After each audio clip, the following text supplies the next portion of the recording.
पर। देखिए राजीव जी, मुझे ऐसा लगता है कि अब मोदी जी ने अपने को गुजरात तक समेट लिया है। जैसे ममता बनर्जी वेस्ट बंगाल की बेटी हैं, जैसे उद्धव ठाकरे महाराष्ट्र के बेटे हैं, जैसे स्टालिन तमिलनाडु के बेटे हैं, जैसे नीतीश कुमार और लालू यादव बिहार के बेटे हैं, वैसे ही अब मोदी जी गुजरात के बेटे हैं। वो अब केवल गुजरात से संवाद करते हैं, वो राष्ट्रीय नेता नहीं रहे, पूरे देश के नेता नहीं रहे। आप ये समझिए, जब ये उपचुनाव, जो कई प्रदेशों में उपचुनाव हुए, आप बेटे अगर एक प्रदेश के बेटे हैं, क्योंकि मैं बेटा भारत माता का हूं, मैं उत्तर प्रदेश का बेटा नहीं हूं। उत्तर प्रदेश मेरा जन्म स्थल है, लेकिन मेरी मां जो है वो भारत माता है, मैं भारत का बेटा हूं। अगर मैं एक साधारण नागरिक अपने को भारत माता का बेटा मानता हूं, तो एक देश का प्रधानमंत्री गुजरात का बेटा कैसे हो सकता है? वो भारत माता का बेटा क्यों नहीं है? तो अगर आप राष्ट्रीय छवि से अपने को क्षेत्रीय छवि में समेटना चाहते हैं, आप ये चाहते हैं कि जिस प्रकार से दूसरे प्रदेश के छत्रप हैं, जैसे ही छत्रप आप जो है गुजरात के बन जाएं, गुजरात के इलेक्शन में जीतना और वहां के युवाओं से वोट लेना आपकी एकमात्र इच्छा है। देखिए, हिमाचल प्रदेश देवभूमि है। हिमाचल प्रदेश में देवता निवास करते हैं, और अगर देवताओं ने आपका साथ छोड़ दिया, तो क्या व्यापारियों के साथ से आप जीत जाएंगे? अरे आप तो भगवान श्री राम के भक्त हैं, देवभूमि है, वो देवताओं की भूमि है। उसने आपका साथ छोड़ दिया, आपका उत्तर प्रदेश ने साथ छोड़ दिया, आपका उड़ीसा ने साथ छोड़ दिया, आपका कल उद्धव ठाकरे ने महाराष्ट्र के जो शिवसेना के नेता, उन्होंने वही स्टेटमेंट दिया जो कल हम लोग डिस्कस कर रहे थे।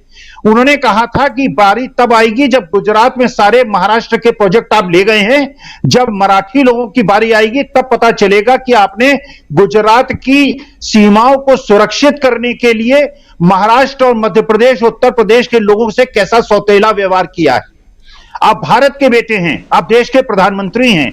हर प्रदेश और नागरिक आपका पुत्र समान होना चाहिए और उसकी रक्षा आपका कर्तव्य होना चाहिए। लेकिन अगर आप केवल अपने को गुजरात तक समेटना चाहते हैं, वहां के छत्रप तक समेटना चाहते हैं, जो कल अमलेंदु जी ने बात कही थी, हो सकता है कि 2024 का पूर्वानुमान मोदी जी को हो गया है, इसलिए अपने गुजरात को वो सुरक्षित रखना चाहते हैं कि दिल्ली में कोई और राष्ट्रीय छवि का नेता आकर प्रधानमंत्री बने, मैं तो गुजरात का मुख्यमंत्री बनने में अपनी इच्छा पूरी कर लूंगा। इसलिए वो संवाद भी अगर युवाओं से कर रहे हैं तो केवल गुजरात के युवाओं से कर रहे हैं, वहां के व्यापारी वर्ग से कर रहे हैं। लेकिन जो उत्तर प्रदेश, बिहार, हिमाचल के बच्चे जो कि अग्निवीर से बुरी तरह से पीड़ित हैं, आप उनसे संवाद नहीं कर रहे।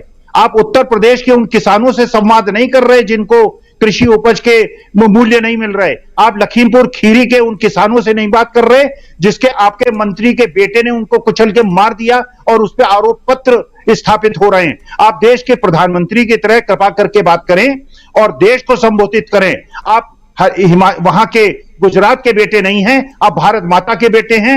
कभी आप बनारस के बेटे बन जाते हैं, कभी आप उड़ीसा के बेटे बन जाते हैं। निर्णय ले लीजिए, मैं तो भारत माता का बेटा हूं और मैं मानता हूं कि देश के जितने भी 135 करोड़ लोग हैं वो भारत माता के बेटे हैं। प्रदेश हमारी जन्मस्थली हो सकती है, लेकिन मां हमारी केवल भारत माता है। राजीव जी, जी बिल्कुल, मां तो भारत माता है। और रहता है विपक्ष को लेकर के।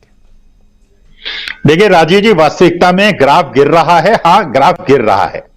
इससे गंभीर बात जो है, हिमाचल प्रदेश के चुनाव का अगर आप विश्लेषण करें, दो चीजें हैं। हिमाचल प्रदेश पूरे हिंदुस्तान का वो राज्य है जहां सवर्ण आबादी सबसे ज्यादा है, वहां मुसलमान सबसे कम है। उत्तराखंड में भी मुसलमान ज्यादा हैं, सवर्ण आबादी सबसे ज्यादा और मुसलमान आबादी सबसे कम होना। देखिए, वास्तविकता में हम लोग ऐसे जातिवाद और धार्मिक वर्गीकरण नहीं करते, लेकिन अगर यादव, अखिलेश यादव और लालू यादव का साथ छोड़ दें, अगर जाटव मायावती का साथ छोड़ दें, अगर उसी तरह से सवर्ण बीजेपी का साथ छोड़ दें, क्योंकि आज की तारीख में जो बीजेपी का सबसे बड़ा शक्ति है, सबसे बड़ी शक्ति है, वो ये 25-30% सवर्ण है जो कि ओपिनियन मेकर्स हैं। देखिए, जो सवर्ण समाज है, जो ब्राह्मण ठाकुर बनिए हैं, वास्तविकता में एक एक आदमी की फैक्ट्रियां हैं, दुकानें हैं, एक एक आदमी 10-10 लोगों को, बैकवर्ड शेड्यूल कास्ट को नौकरी देता है। ये लोग उन पे आश्रित हैं। भगवान ने इनको वाणी का, मां सरस्वती ने इनकी जहवा पे निवास किया है। ये लोग ओपिनियन मेकर्स हैं। अगर ये ओपिनियन मेकर्स, अगर हिमाचल प्रदेश में ओपिनियन मेकर्स ने और समण ने बीजेपी का साथ छोड़ दिया तो आप कल्पना कीजिए कि बीजेपी की हालत क्या होने वाली है। बाकी आप उत्तर प्रदेश की बात करें, आप छत्तीसगढ़ की बात करें, छत्तीसगढ़ और राजस्थान में जो बाई इलेक्शन में जीत हुई है 2-4 हजार वोट से नहीं हुई है, 25,000 वोट से हुई है। एक तरफा जीत हुई है। इसका मतलब जो मोदी जी अभी अपने उद्बोधन में कह रहे थे कि जो जाति और धर्म के भेद लोग छोड़कर वोट दे रहे हैं, जो ये पदयात्रा हुई है इससे लोगों ने जाति और धर्म का भेद छोड़ दिया है। मैं कल भी आपसे निवेदन कर रहा था, राहुल गांधी के कोटा की मीटिंग में जो लोग हैं, जो जनता है, वो जनता करोड़ों अरबों रुपए खर्च करके इकट्ठी नहीं की जा सकती।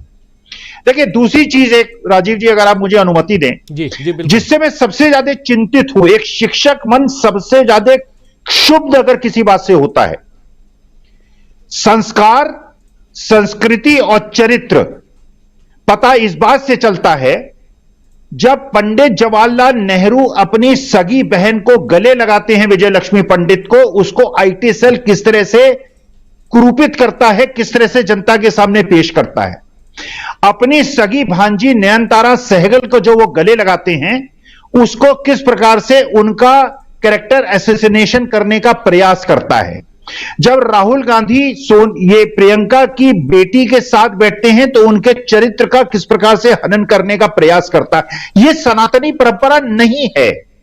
अपने पूर्वजों को, अपने पुरखों को जल अर्पित करना, उनको श्रद्धांजलि देना, यह सनातनी परंपरा है।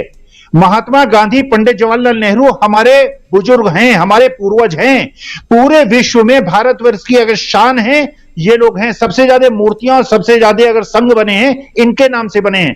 तो ये जो संस्कृति को कुलुषित करने का प्रयास है, इससे क्षुब्ध होकर जो मुझे लगता है कि जो सवर्ण समाज है, जो ओपिनियन मेकर है, जिसने बीजेपी को पिछले चुनावों में समर्थन देकर जिताया है, अब वो हिमाचल प्रदेश के विश्लेषण से यह पता चलता है कि वो जो सवर्ण समाज है वो बीजेपी का साथ छोड़ रहा है।